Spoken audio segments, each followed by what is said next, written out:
Mesdames, Messieurs, bonjour, bienvenue à cette émission sous les projecteurs, une émission que vous êtes habitués à suivre. Et les caca chaque samedi na ba antenne ya RTSMB, boye bitina émission ezali ko éveiller conscience na bino, ezali ko pesa bino ba information à solo pour prendre ba décision pour l'avenir na bino. Lelo to yambi ba jeune bozali ko tala na ba itando ike na bino.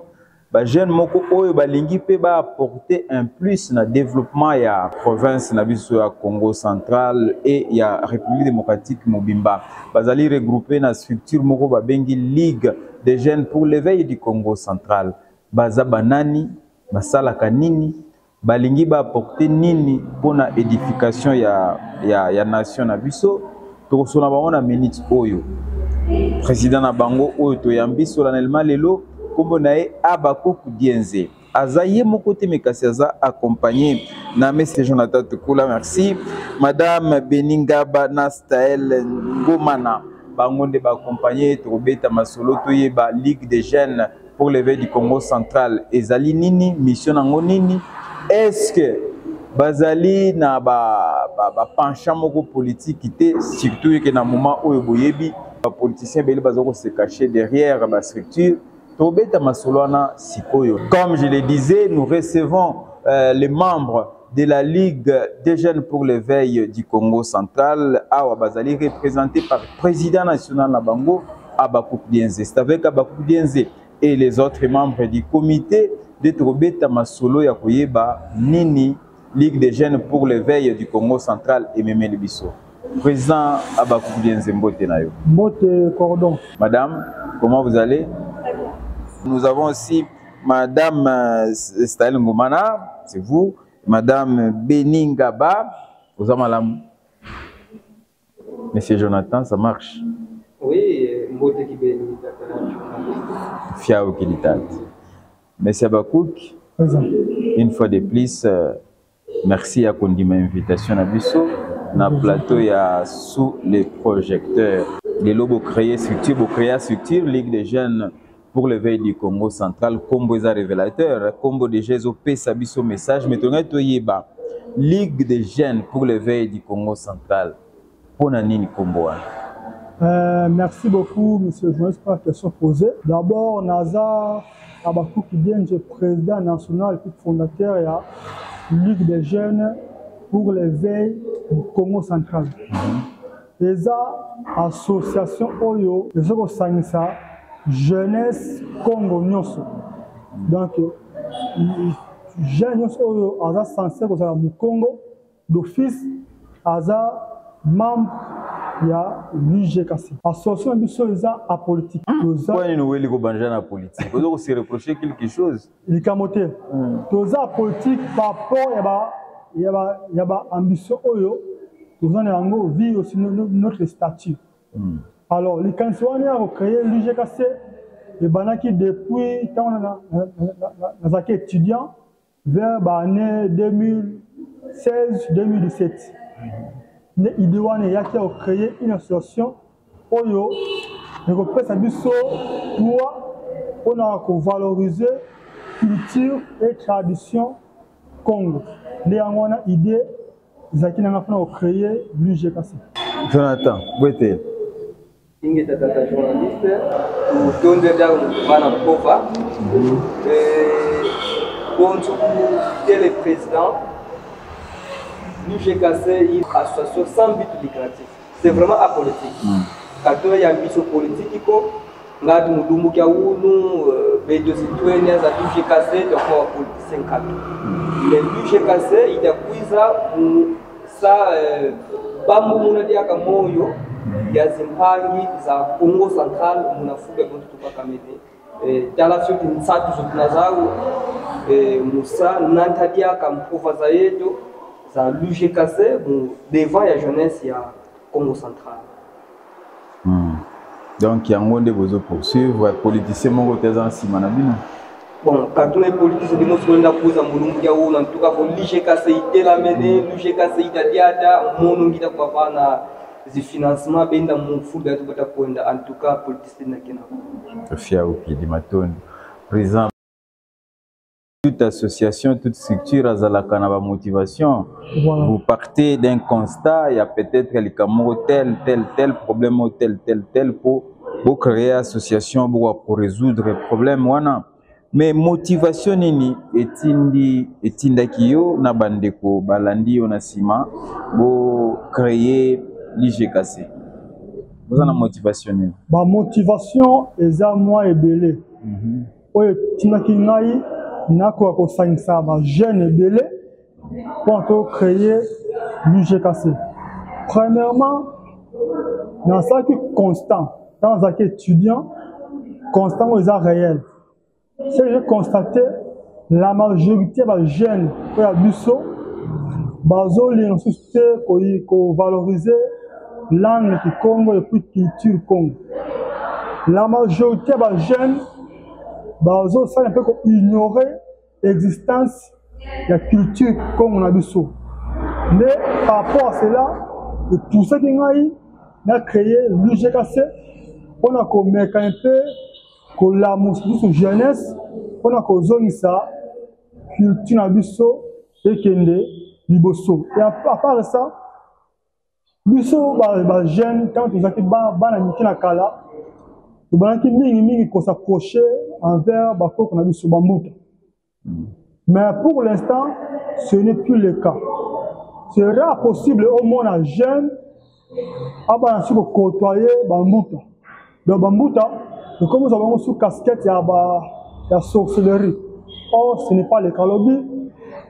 Un bouta, c'est toute une bibliothèque qui est vivante. Donc, bango basé la sagesse Congo, au biso jeunesse, il faut tout bénéficier d'ango. Mais par quel mécanisme? Au biso jeunesse, tout qui kozwa sagesse wana, d'une seule manière, de s'approcher envers bango.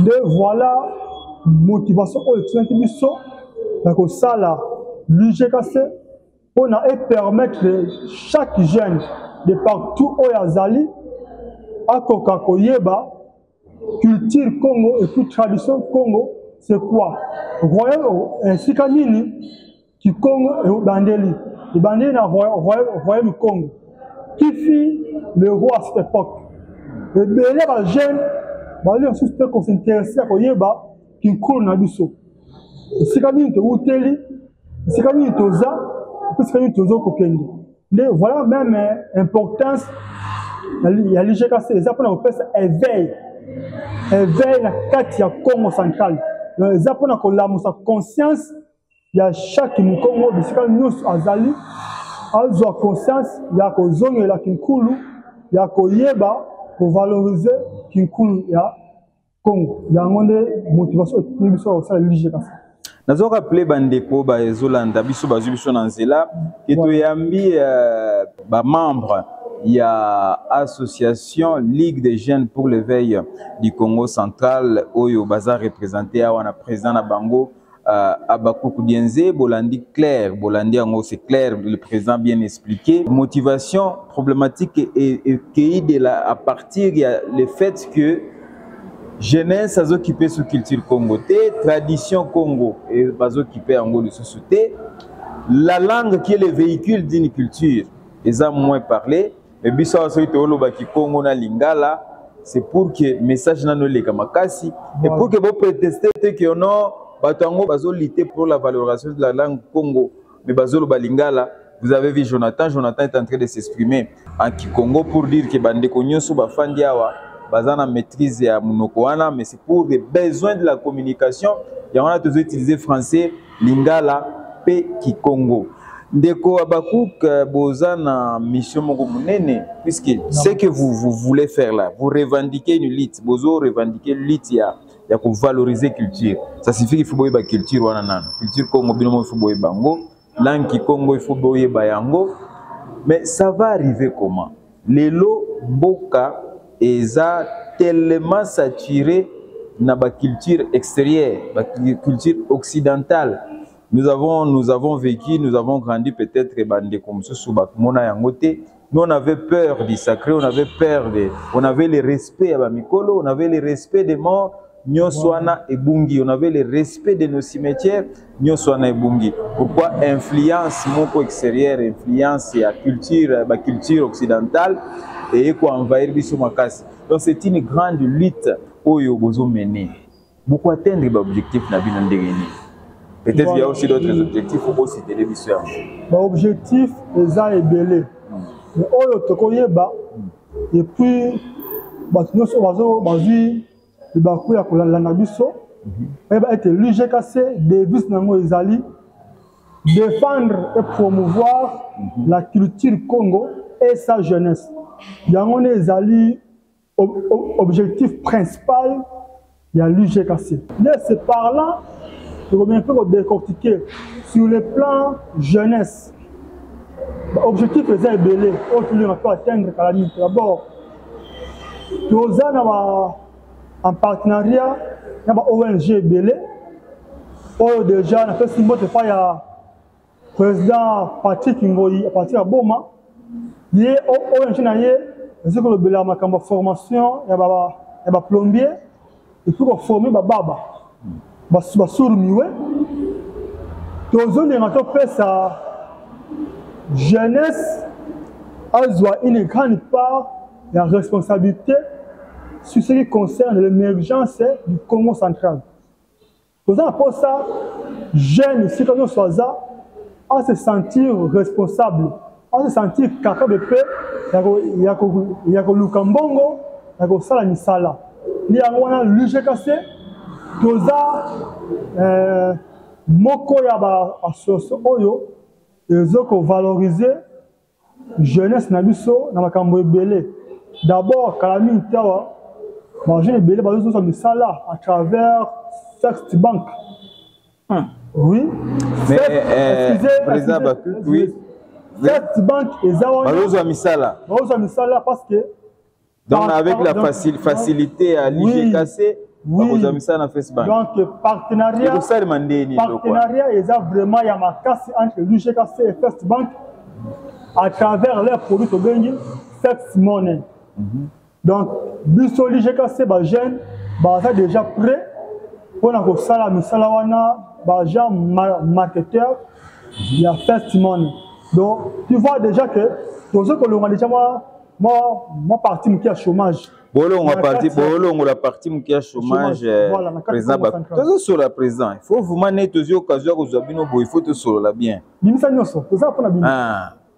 y a un banda inano, est-ce que politicien Zate, de Jonathan confirmant qu'il y a Zate na Sima. Yopé Azate. Mais déjà, la Copa Minene, petits étangs aux autres tangs à combat au Tanyana, bien que Tangi peut au foot à mon publicité, les a publicisés à Bangozo Sala. Et ça combat Minene déjà. Voilà. Comment obtenir marché pour la jeunesse, là c'est autre chose. Okay. Mais est-ce que tant que vous lutter pour les jeunes, c'est bien que vous avez ça là, c'est bien chômage ici là. Mais est-ce que vous veillez aussi sur combien de foot les lots dans Banzangou, aux Congo central, il y a des jeunes qui ont des tongs de 17 heures, 60 000. Est-ce qu'il y a des bango? Est-ce que vous veillez que ceux qui basent le lot misala vous landez la paix bango jusqu'à ce que vous sentir que bazali bien bazar socialement indépendant misala ils ont permettre de s'en sortir. Donc batubele babenganga les défenseurs des vulnérables. Donc nous avons pour sunga notre jeunesse et que liboso. Donc naza rare jeune oyo nous avons vraiment une grande partie à risque pour se lever et défendre notre jeunesse. Je pense qu'on se souvenir, quand nous avons connu une escroquerie financière. Donc,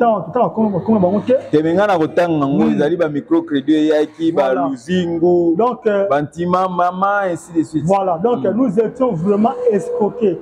Mais c'est par là que ici.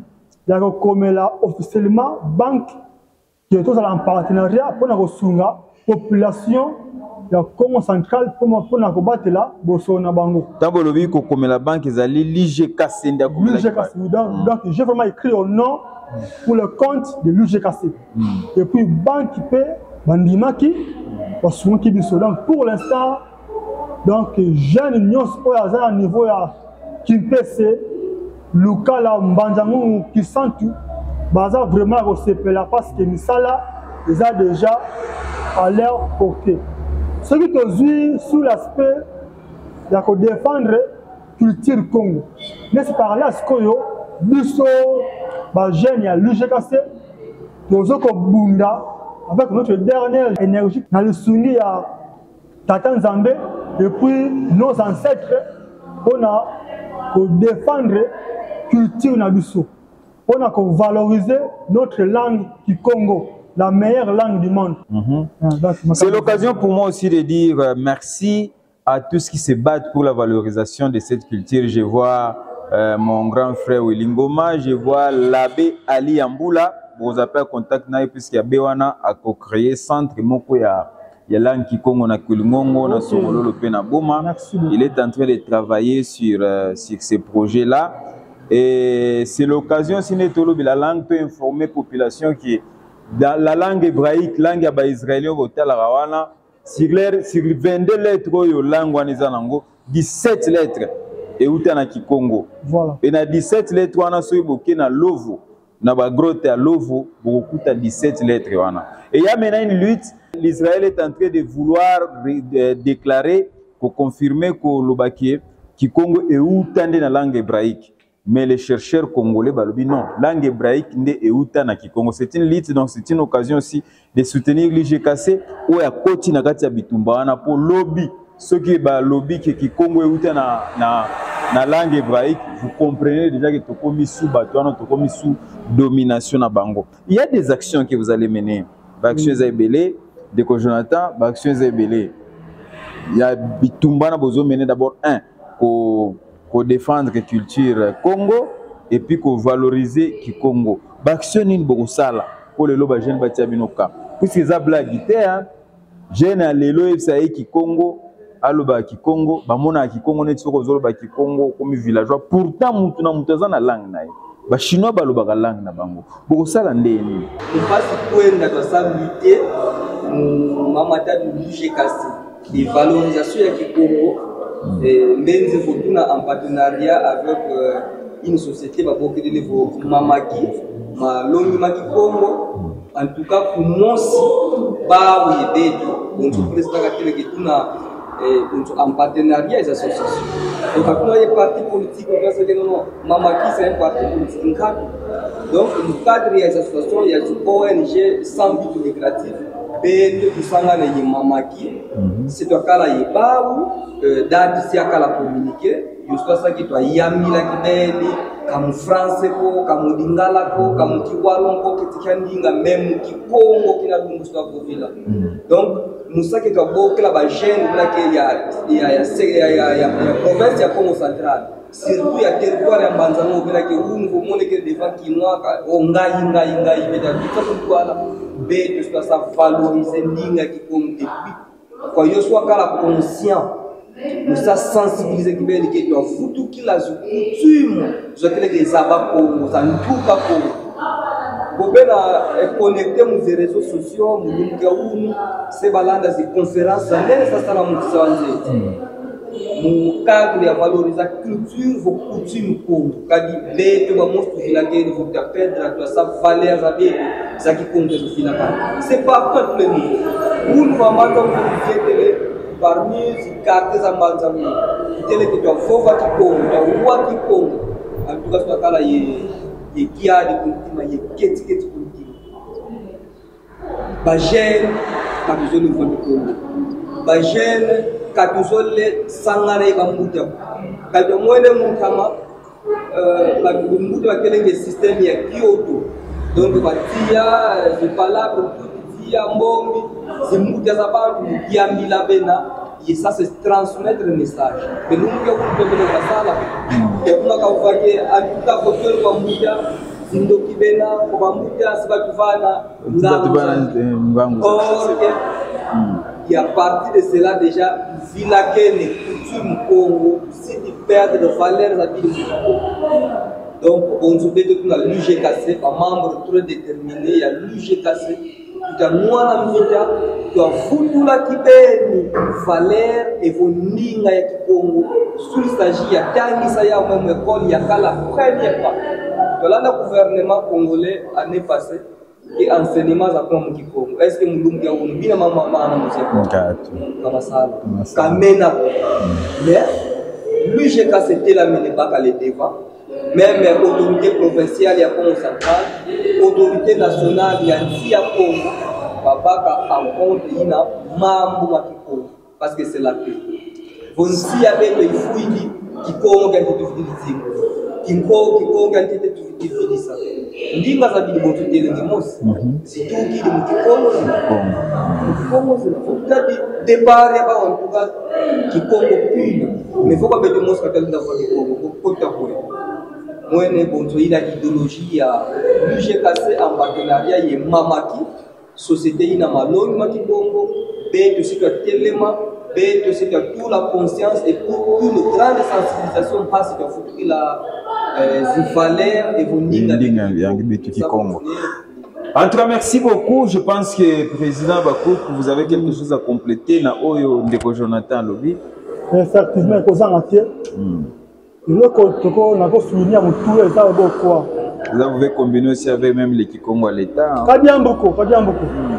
Donc, Bampang Namouni au Congo central, il faut que ça été ndinga betu ya Kikongo laquelle est en fou mingi. Ça mon abetu parce que Boubou là où betu na ko dire là était province laquelle est sous-développée, il y a même beaucoup qu'on a manima mingi. Mais betu na uzimaka na source. Betu mosi betu kele na source ya mpasi ya Congo central betu na komona. Betu mezimaka na kutuba ndinga du Congo. Ok, ndinga laquelle en lien avec Bankulu na betu. Bankulu ba on dibika ndinga. Alors betu betu na uzimaka na ndinga. Donc il y a qui on sait que tu vas en passer mingi ya komona même ya kati matadi kuna bakana kutuba dingala ya komona ba papa na betu bakana kuzabisa bana bao soit kulonisa bana bao ndinga français en dehors de Kikongo. De passe na betu bandwenga ya l'UGKC betu kuna yao c'est pour laquelle betu kuna kumwana vraiment vite angolo ça mona kuzomisa ndinga Kikongo ya kwenda na mtwala comme ça mwana nyoso ina Congo central ane saba tuba Kikongo le fils de Toua de yaoina betu bandwenga betu mesanga na vraiment ensemble na bambuta nkaka bakena kosalisa betu samuna valoriser langue Kikongo betu l'UGKC betu qui en partenariat na ba société mingi l'UGKC qui en partenariat na société malongi Makikongo bepesa mamaki bepesa mbote pa ya ikala na kumputu ikala na ku Angleterre donc preni mbote kudi mbuta panju salon depuis Angleterre zimbote sa bidi mbuta donc yango wana tozo ko valoriser langue Kikongo bansenye bazali oyo baza mieux placé ya kotangisa langue Kikongo wana. Nous continuons cette émission que nous réalisons grâce au concours technique de Arafat de Gypsy et Sanga, que je remercie. Nous continuons cette émission, mais c'est aussi l'occasion, moi, d'informer déjà que dans cette lutte, c'est grâce à la l'IGKC, grâce à la Dubélé, ou même dans les réseaux sociaux, pour la valorisation et culture. Congo, c'est pour qu'il en fait pour moi, le groupe de l'autre constitué pour le Congo.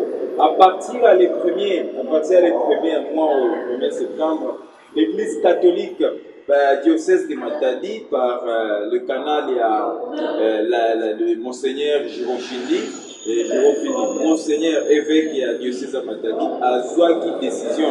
Je pense que catholique a bien un mot décret, a une décision qui à partir des premiers, messe à Kikongo il y a na Congo central Mumba et au Salma exclusivement na Kikongo. Donc prêtre sangonyo soit au TMS azana droité ya koloba langue mususu à part Kikongo. Donc so yoka Kikongo te sala effort yeba yango so yebi yango kaka te landaka mesa tongo ya français.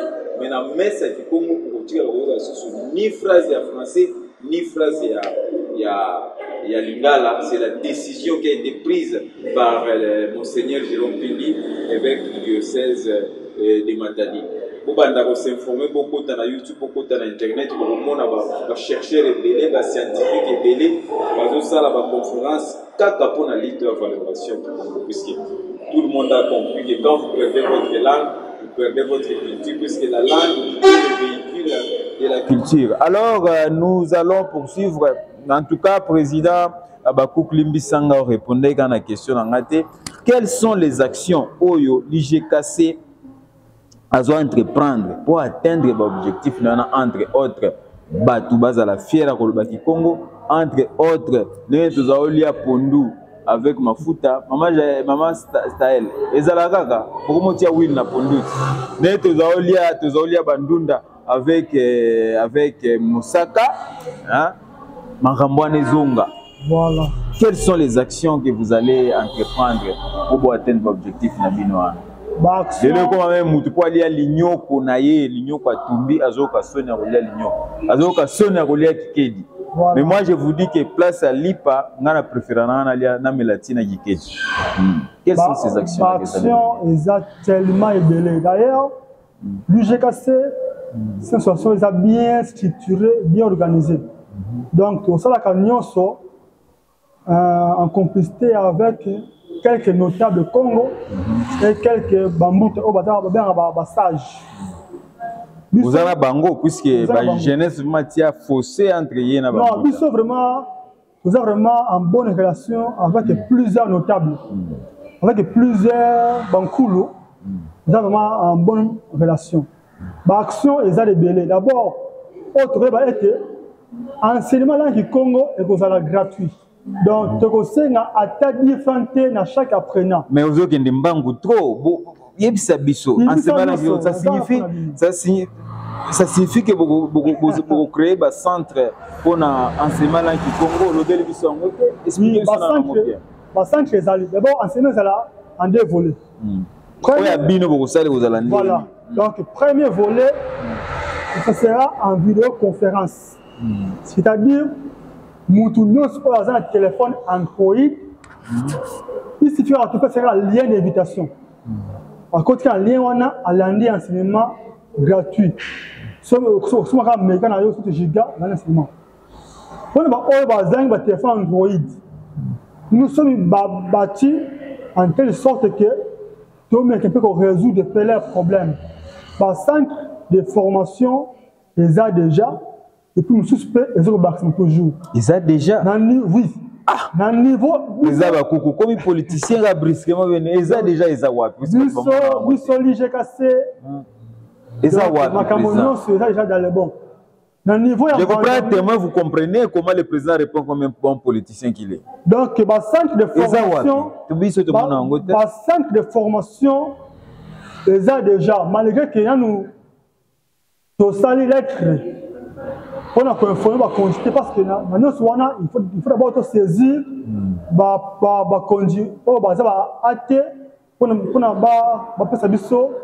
mesure autre conseil parce que l'unité celui qui sanctionne un jour à mon avis nous va sortir de malfaiteurs. Donc pour ça avant tout ça pour il faut d'abord en premier lieu autorisation. On a tout ça là. Je vous promets que nous autres travaillons déjà malembe, mais le centre, entre guillemets, les a déjà. Donc, le bangote, pour te boire comme on a posé la quitté. Mais vous voyez que le centre, ils ont déjà. Voilà, vous avez raison. Qui sentent Kasangulu, Songololo, le centre.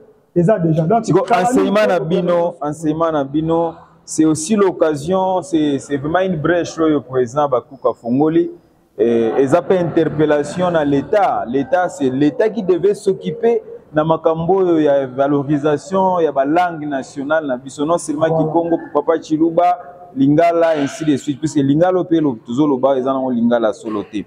Alors, Papa Jonathan en a parlé ici. On avait décidé il y a de cela 2 ans que Congo est dans la classe, dans l'école, mais il y a eu des problèmes, des complications. Les livres là envoyés, il y a Congo, les experts ou les gens du Congo central ont constaté que Congo est un Congo central, et Congo ya Bandundu. Peut-être c'est ce qui a créé des complications jusqu'à aujourd'hui. Il paraît que les livres ont été faute et belé à Congo. EPC, c'est aussi l'occasion pour demander au directeur provincial Jean Tshisekedi atala aspect wana mingi. Nous voulons que cette année tango anezo banda ki Congo est ancré dans tous les niveaux ya enseignement ya province na biso Congo central. Alors là il n'y a pas un programme national. Oyo ba comment majano mutolia tansa ki Congo a Rolanda programme oyo il y a pas un programme national, c'est ça.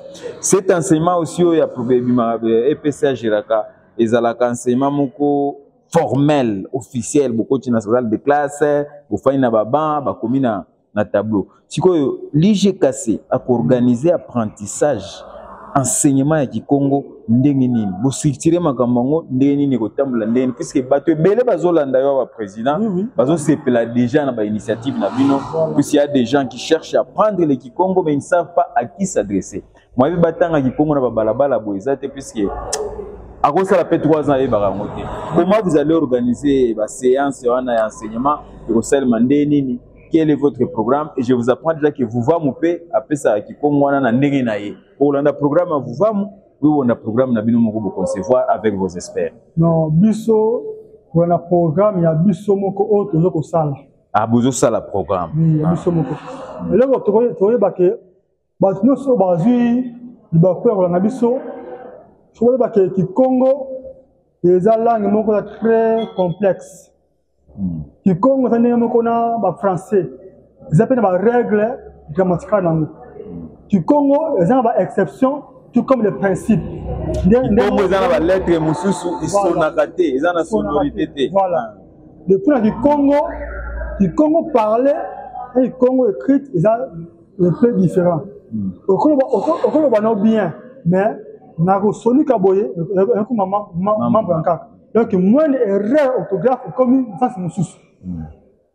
Nous sommes à l'UGKC en partenariat avec Mamaki depuis Angleterre, surtout planifié déjà ma Camerounais. D'abord, on a facilité dans mon tournoi sur le Congo, on a des leçons préliminaires, comme on a français, les ABC du Congo. On a fait ça, dans chaque apprenant, il y a déjà du Congo dans sa source. Pour l'examen, étape que notre donc, malembe jusqu'à ce que nous avons la capacité de Congo bien et puis à Congo. Donc, sous ce nous voulons voir aussi un Moulouba alors après le Congo. Parce que nous avons la chance de l'Est Kuna, du moins, on sait déjà parler sur le Swahili. On parle bien Swahili et puis on parle aussi un peu le Chiluba.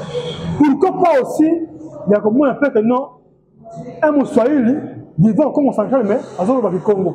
D'ailleurs, c'est recommandé, il faut aller la maîtrise du Congo. Mais président Bakou, qu'est-ce que vous savez que ce n'est pas toute personne, la langue, wana des en capacité de transmettre en gros. Vous avez pensé aux formateurs, vous avez pensé aux gens, aux enseignants qui vont s'occuper dans autant que ça bandeko qui Congo. Est-ce que bango mo na baza formé? En tout cas, pour makambo beaucoup de choses à blaguer hein, musala. Makambo to koti les blagues on sait ce qu'on doit faire. Donc tous en partenariat avec un enseignant qui est bien formé dans la langue du Congo, est très bien outillé dans le Congo, il y a Jacques Makaninjo. c'est vraiment un jeune où il est très influent. Donc, mon enseignant, a émis langue Congo, du moins, comme on a commencé à monter. C'est seulement une doctrine pour nous. Jacques Makaninjo, vraiment un jeune a maîtrise à 100% la langue Congo et puis atteint ça déjà. Dans le centre de Kinshasa, au niveau de YouTube, WhatsApp, Facebook, il enseigne Jacques Congo. Mais à travers hier, à Bansko, au Tangisa, Bissonyoso, Congo. À part ça, nous n'allons pas seulement se limiter à apprendre le Congo, mais nous allons aussi apprendre la culture du Congo. Pour te soulever comme un très important. Nous sommes à Kala, comme la café, dans les nyoki. Kedi vraiment mama zui yango na tongo na tumbia ngona na mbabulate na rechete me na koni tozumi la café na kedi manguba bachawana na kati batie sinda uye batie nzete moko beza na rouge boye na posa filu. Ce n'est plus le cas. Oui, filu non. Nos nourritures traditionnelles ezike na kobunga biso toyebi que non un muyombe alinga mingi kolia bitoto. Mais pour aujourd'hui, pour moi, Sony, villageois. Et puis, et ça nous crée des problèmes. Et c'est ainsi que nous vraiment, tout ça, le souvenir, il y a des notables délais. On va maîtrise la culture Congo. Par exemple, Mbutansé Kamakin. C'est vraiment un grand. À partir il y a qui sentent. Alors, vous avez disposé d'apprendre cette culture du Congo. C'est l'occasion aussi pour nous de saluer Mbutanseka Makino, papa et G8, les Nostradamus, d'Amis Senseka. Donc, Mbutanseka Belé, vous appelez Mbutabaya à partir de Boma, il est aussi outillé d'apprendre cette culture du Congo. Est-ce que vous avez eu des contacts avec Batouana Nyonso quand vous parlez de effectivement. Nous sommes déjà en contact avec eux et puis ils sont aussi dans l'IGKC. Donc, nous sommes l'IGKC, nous sommes jeunes, mais aussi les moutons. Nous sommes l'IGKC pour accompagner nous. Parce que nous sommes en jeunesse, nous ne jamais construire ma cambo, on a RSI à 100%, 100% pour un concours en mouton. Donc, nous avons toujours besoin de conseils, de mouton, que nous bien Zoom Saboye. Et ça, ce qui fait notre force. Je disais tantôt que la jeune est belé Mikolo, il est venu pour côtoyer les moutons. Au moment ce sera à mon niveau comme on peut à l'autre. Or, ce n'est pas le cas. La raison pour laquelle nous sommes jeunes, nous avons que les mines n'a pas parce que nous ne voulons plus côtoyer les moutons, nous ne voulons plus avoir leur sagesse. Vous voyez, il y a un abisso, nous avons travaillé en partenariat, nous avons actuellement évolué ma casse. Les loyaux, les jeunes évolués, même le niveau d'éducation, l'éducation marche aussi avec la culture. Ici, je veux constat. Donc, on remarque, ban est belé, on va dire qu'on va mis français chez eux. Ban à français. C'est un peu constat de leur manière de vivre. Donc, on va copier manière de français. Comme si, en France, on va faire le Congo, c'est le Congolais. Nous sommes avec l'éducation, c'est la moi, il faut abandonner mon colo mot. Abandonner mon colo. Bonjour. À retendre le beaucoup. Il faut que mon colo abandonner un mot. Ni moi, mon colo à souffrir mon colo. Mais aujourd'hui, ce n'est pas le cas. Mon colo, oh, moi, mon colo, à zobé, mon colo, comme on a eu. Oh, d'abord monté. Et puis la maman Nabiso, je ne condamne pas Nazo attaquer maman Ngabate na maman Israël.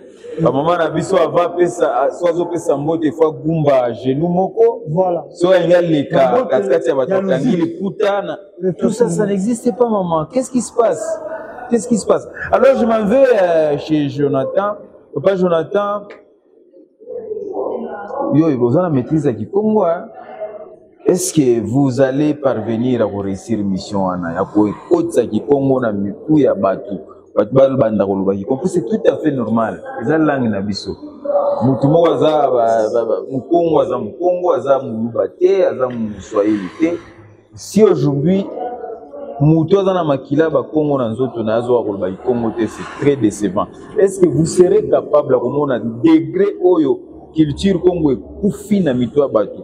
Vous serez capable de faire qui Congouana na tamoko pe ya muke na mito batu surtout ngei des journalistes sont des élèves qui dina baka no na ya mambo mfuisu yakala mfuisu akala kuna limit en tout cas yano kalonga ka yetu support kansi message ni yangu kwa hiyo malua kako message ni malua kako. Alors, si c'est considéré comme si apporte la fourniture, c'est pour vraiment de porte à porte, de bouche à l'oreille, nous avons des missions et vos projets. Il y a du Congo, il y a culture Congo, et valeurs Congo, il y a vous qui avez il y a des qui ont que Isa, la colonie belge, si a des quand même, kuna bayanzi kambanza ko fira mesure ba batongo kelenge pour atteindre si ya bedu ya viva yimu ça partager con son kato bon ce que bedu mon kimvuka que l'UGKC tuna buka trop déterminé faut ya tsiki mu territoire ya manzambo kadaba tuna care ya l'UGKC c'est manzambo. Mais quand c'est tout dans des portes à porte, de bouche à l'oreille, on dit à Moudouavou qui l'a. Manager qui dit ça me l'a jamais, qui a pas de qui a pas de Moudouavou, et tout ça doit aboutir un objectif final. Il y a l'UGKC. Merci beaucoup, Jonathan. Ça fait de la joie. Jonathan Zobalola qui Congo. Vous sentez qu'il n'y a aucune difficulté pour lui de s'exprimer en cette langue, c'est vraiment une bonne chose. Nous sommes en train de chuter dans cette émission. Lelo Zalaï Kaka, Bande Koboye, l'IGKC Azali, Nini, mission Nabango Azali, Nini Bazali pour poursuivre et ce qu'il cherche en valorisant la langue Kikongo. La langue Kikongo a une grande histoire, une histoire élogieuse, une histoire millénaire, une histoire qui s'est répandue partout. Et je vous apprends aujourd'hui qu'aux yeux de Haïti, il y a un peuple Haïti, on a un peuple Haïti, on a un Congo central. C'est Botali, papa Haïtien, on va Sipa. On a une Kundama Nambanzango. C'est parce qu'il disait qu'il y a un Mundele, mais il y a Congo. Alors on ne peut pas aller l'enterrer ailleurs, il faut l'enterrer chez lui. C'est ainsi qu'il a été enterré ici. Donc les souches, il y a Kikongo, les souches à culture Congo. Ils allaient vraiment répandus dans le monde entier. Ils ont un peuple belé dans le monde où dans le royaume Congo. Il faut vraiment que nous puissions penser, il y a qu'on valoriser, il y a qu'on continuer, qu'on garder fierté. On ne peut pas le perdre. C'est ainsi que nous félicitons l'IGKC pour ce travail qu'il s'est décidé de faire. Maintenant, le président Bakou, en tout cas, l'imbisan est pour nous. Voilà. Natuna te mais il faut qu'on atuna.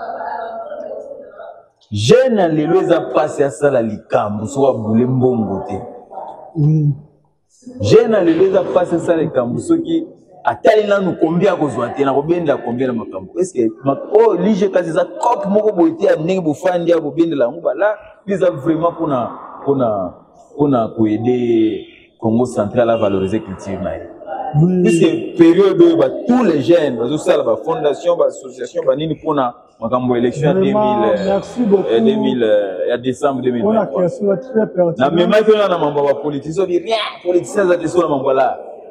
En tout cas, dans la communauté de Congo,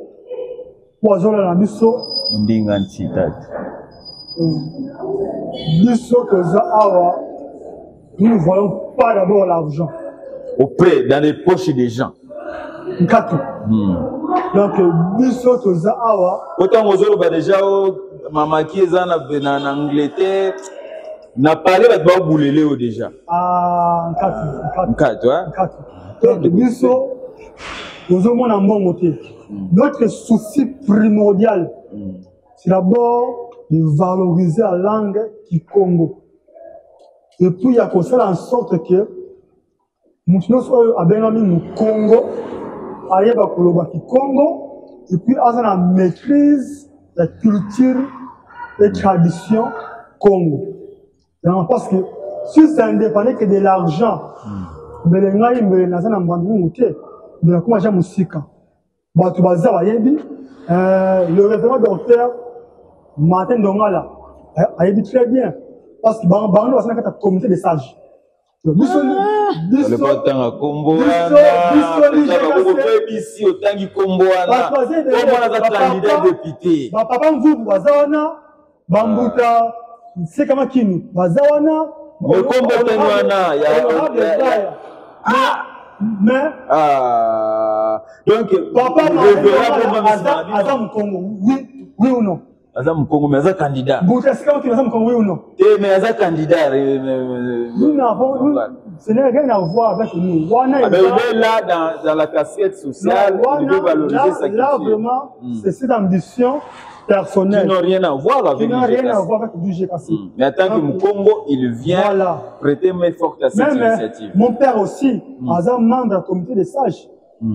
Vous voyez, donc, comité des sages, ils ont comité Oyo Sanissa, Bankoulou. Donc, bateau de la sagesse, il y a qu'on diriger. Donc, si je dois comprendre, Abakoul, que vous ne travaillez pas seul, vous êtes lié à des Mbouta, à des vieux, et il y a des réunions qui se tiennent avec tous ces vieux-là. Effectivement. Donc, l'UGKC, c'est une association qui est bien structurée et bien organisée. Tout ce qui concerne l'argent, c'est pas moi qui gère l'argent. Il y a un chargé de finances, mieux placé à gérer l'argent. Vous savez, un compte bancaire. Comprenez? Un compte bancaire, c'est déjà sérieux. N'a pas microfinance. Un compte bancaire est allé par-ci, par-là. Donc, pour vous dire que non, Mbongo, et comme il n'arrive pas dans l'Haïti. Donc, ce qui Mbongo y est directement sur son compte bancaire. Vous avez un compte bancaire en dollars et puis en francs congolais. Pour ça, donc, tu vas tirer au 5. Parce que Nicolo, tout le monde, ceux qui vont gérer, c'est qu'ils voient seulement l'argent. C'est qu'ils voient quelqu'un derrière. Voilà. Donc, qui ne peut pas se montrer. Il n'y a personne qui est derrière nous, sauf Dieu et nos ancêtres. Donc, il n'y a personne, toute personne de bonne volonté est de bienvenue pour nous soutenir par de l'argent, tout ça par le matériel.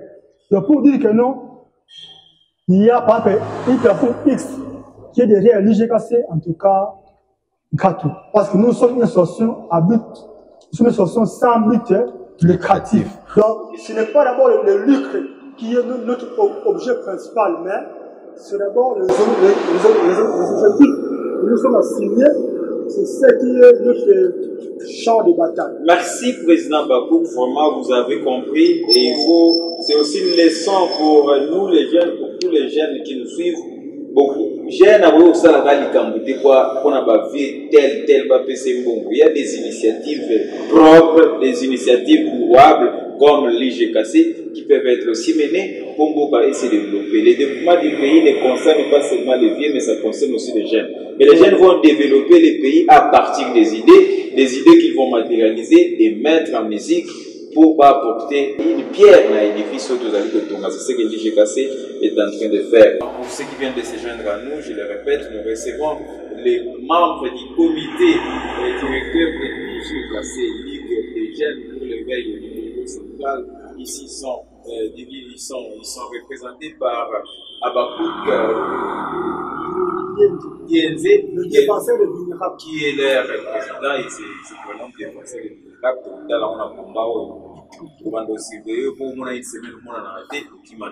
alors, nous sommes en train de chuter dans cette émission et je pense que avant que nous nous séparions, président Bakouk, Jonathan, vous avez compris ce message pour nous, structure pour peut-être vous pouvez pas quitter pour partir de nous par ceux qui continuent. Message du président Bakouk, avant tout. Message est d'abord biso bandeko na bino botikala komwa na mvita sam na kuvalorize kwake kutombola ndinga na bitu kikongo. Alors botikala kolomba vraiment soutien ya beno nyonso beno pe ya niveau ya diaspora beno zibula bantima beno soutenir d'autres beno zibula bantima vraiment beno soutenir beto sam na mama ya kona Antoine da gouverneur de la Congo central son excellence Gibang Mbuta zibula bantima soutenir jeunesse l'UGKC à travers la lutte contre la disparition de la langue du Congo et vous allez bien ma casse. Parce que nous sommes vraiment, comme ils vont vraiment les alentés, là vraiment on doit être clair. Donc on a lancé les appels de fonds au niveau des réseaux sociaux, ils ont les cas déjà. Donc, on se base là, on va coquille, parce qu'on a vu ça vraiment. Son excellence Daniel Mukoko Samba, papa Sungabiso, son excellence Simon Floribert Matibacha. Hein? Donc, soutenir Bisso vraiment papa, son excellence André Wames Oaza Durkaba, et président de la République. Son excellence informé déjà par la centre culturel na Somolo le soir où étendre dans mon territoire nous c'est aux bien. Donc vraiment la bienvenue idée wana papa vraiment petit kabisoté tous abana yo sunga biso pour excellence Fabrice Puela donc on fait vraiment soutien et bah tu es belé parce que vision c'est vraiment une vision éternelle. Merci, merci président Bakou. Ça c'est pas la dernière mission. Oyez bien où vous allez en avoir une mission chaque mois puisque Bisso BMC pour télévision, nous avons Bitumbo en apportant notre expertise. Nous avons une expertise, nous sommes par communication. Il y a un peu de ça. Même Bitumba Oyo. Papa, Christian Le Sako, non, et top Congo FM. C'était mon Congo aussi. Parce que moi, lui n'est même pas fou puisque les noms l'indiquent. Bien voilà, ça c'était le message du cœur. Oyo ndeko abakuka pesibiso, apesibino bat bazali kolanda message moko vraiment appel moko vibrant na ba intervention na bino mikolo batangi ba kombo na bino vous appelez batu moko bo valoriser ki Congo et vous allez vraiment très bien beaucoup soutenir œuvre Oyo. Excellence Mukoko Samba Daniel, tout le monde sait que vous maîtrisez le Kikongo, que vous aimez le Kikongo. Excellence à tout Matouboana, d'ailleurs, oui, c'est le fervent défenseur de la langue Kikongo, de la culture Kikongo. Je ne vais pas vous rappeler Nzundu, Kalinga, Namisu, Nabiso. Donc, ça, c'est l'œuvre à défendre. Tous autres qui demandent à Souka, il y a émission Oyo, Maman Ngaba, Boni. Vous avez bien, maman. Comme dans Souka, il y a émission. Bandeko na obasi pe ya génération na yo bazali koyoka yo message no kopesa bango par rapport à combat oyo koti na kati puisque yo pe ozaja membre moko ba membre ya ligue des jeunes pour l'éveil du Congo central message no kopesa bandeko message no kopesa parce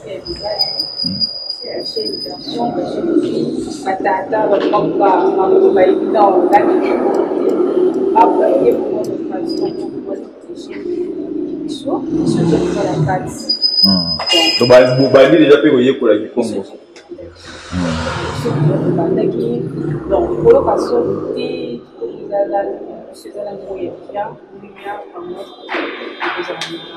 Kozala Malam, merci maman la Boyebi na prétente bandaki émission la présentation Benya zaye mon côté, Ngaba zaye mon côté, Azana Staël il pose un message à opesa bandi bazaye kolanda. Donc ça va on y. Vraiment merci la parole, mingi robakisi ça toko. Nous c'est sur le bami, juste des encouragements, tu es bien que ça facilité mais tous en considération pour être que les merci beaucoup na message Oyobotiolanda Ezali à Staël, message bon pathétique. Les jeunes filles que vous trouvez ici ont décidé à occuper ma gamouana de Congo. Elles sont dans la Ligue des jeunes pour l'éveil du Congo central pour ko valoriser langue na bango ko yekola langue na bango ko sa culture na bango ezalama ancré na kati pour lobi ba perdre identité na bango parce que je rappelle celui qui a perdu sa culture, qui a perdu sa langue n'a pas d'identité. Avant tout ça président maloba pona ko peut-être ko pesa ba contact na bato bazali intéressé puisque sûrement message vous intéressé bino vous embelé na bandako papa Jonathan Bwete Samsoumani Saki. Merci beaucoup Tata journaliste pour toute idée locale. Dans ça, je souhaitais tout ce que tu as rappelé. Il y a les 5 continents, il y a des alors moi, Bachina Moudougaoun, il faut garder l'identité à Bao, donc qui est 1, Lingao, qui tire à Bao. Japonais, il faut bien la stable, Lingao, culturao, et puis Kinzamikia. Même pas indien. Même pas indien. Mais pourquoi pas, quoi, Beto, pas pauvre. Pour précipiter un petit Samila, Nzambi, Sabanzenza, tu vis la guerre de Lingueto, tu vis la guerre de Valéria. Il n'a plus interpellé. Premièrement, jeunesse. Quand du jeunesse, il y a à la base, il y a c'est 60% la population qui est trop jeune. Donc, les jeunes, en considération, vraiment, il y a lutte des jeunes. Nous autres, quand même, Congo central en film, il y a lutte des jeunes pour le pays du Congo central. Nous avons toute la valeur et toute culture, il y a pas Congo. Et fier qui dit Tata Jonathan, papa, Tata Bakouk, Mani Sikwet. Oui. Bon. Maman. Une danse pour ça, il y a contacter du saut, numéro WhatsApp est simple, plus 243 89 70 14 323, plus 243 89 70 14 323. Donc, Basiama, Bangwama, Benbabo, nous y voulons pour te soutenir, Betubana Benou, Bandwenga et à l'UGKC, Asben, Mambrou, Awombo, Yidiyek. Il faut ça à la main, si souteniez-nous. Donc, il faut nous toujours dire. Donc, merci beaucoup. Papa Martin Dongala, maman Sylvie Ngoma, mon frère Lordi de toute France. Donc, merci pour tout votre soutien. Mouta Kimbendi, c'est un vieux qui nous soutient beaucoup. Mouta Kimbendi, donc, merci à mes membres de l'UGKC par toute bazar vraiment ébélé. Mwanda, Tchela, Kimpese, Dobosé Bélé. C'est que nous sommes vraiment ébélé. Nous saisir l'opportunité de valoriser langue et la vie surtout. Nous avons un fumo kimbangu, comme ça, donc au moins, même 2 ans après, il y aura un changement au Congo central. Parce que l'émergence du Congo central, il faut parler la langue. C'est que le Congo a eu des décisions. Il y a qu'on valoriser la langue, la vie. Vous allez voir que même nos ancêtres, ils seront très contents de nous. Et puis, vous remarquez que nous sommes au Barosal et au Kéni. Merci beaucoup, c'était le président Abakouk Dienze. Nous allons terminer cette émission par une réflexion. Bomituna kabandeko bandeko bazali na religion islamique. Ba Congolais nyoso ba Congo nyoso bazali na religion islamique. Pona nini na kati ya ba mosquée bolobaka arabe. Pona nini ba livre botanga wana ezalaka munoko ba tunsusu arabe. Bandeko basalaka occultisme. Pona nini ba incantation na bino ba mantra na bino bosalaka surtout na bato ya maikari ezalaka na langue japonaise et non la langue na biso. Un petit élément, quand vous appelez les ancêtres des autres dans une langue qui n'est pas la leur, c'est ainsi qu'il est difficile de prendre une prière aux alina japonais au transformer en Kikongo. Si on convertir en ou traduire en il y a qui puissance et qui. Donc quand nous prions nos ancêtres dans les langues des autres, ce n'est pas nos ancêtres que nous prions, mais nous prions les ancêtres des propriétaires de cette langue-là. Dans le cas de cette émission, on a réflexion, on a Lutte oyo bandeko bazali ko mener lelo ezali timoko très très importante. Il faut que tout le monde s'implique. La MC Pro Télévision est déjà impliquée dans cette lutte. Nous vous disons merci d'avoir suivi cette émission qui a été réalisée par Arafat Ngonde, assisté de Jutier Sanga. À mon nom propre, Richard Mokul, au nom de Vianney Kiasaka, qui ont présenté ou préparé, élaboré cette émission, nous vous fixons rendez-vous pour la semaine prochaine. Au revoir.